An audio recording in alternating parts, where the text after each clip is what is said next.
নমস্কাৰ বন্ধু বান্ধৱীসকল, আজি ওলালোঁ কামলৈ বুলি আৰু মোৰ লগৰ দুটা আহি পালে।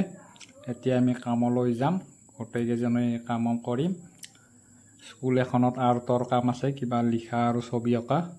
এতিয়া আমি যাই আছোঁ। এতিয়া আমি স্কুল পাম আৰু গোটেইকেইজনে যাই আছোঁ। স্কুল পালোঁ আৰু এইখিনিতে আমি ছবি আঁকিম। অকণে জোখমাখ লৈ আছে আৰু ৰং কৰি দিলে মই এতিয়া লিখিম।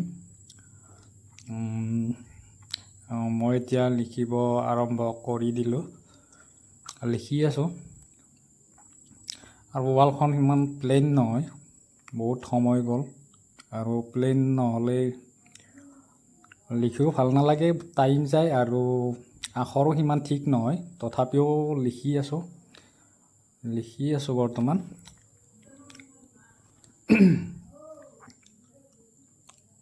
তাৰপিছত ইফালে অকণ আৰু লগকেইজনে বেলেগ ফালে কাম কৰি আছে। সিহঁতেও নিজৰ নিজৰ কাম কৰি আছে। ময়ো এইখন লিখা হ'বই প্ৰায়, আৰু অলপ বাকী আছে।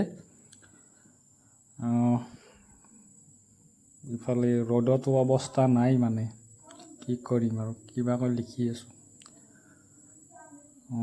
এতিয়া মোৰ লিখা হ'বই প্ৰায়, লিখা শেষেই হ'ল।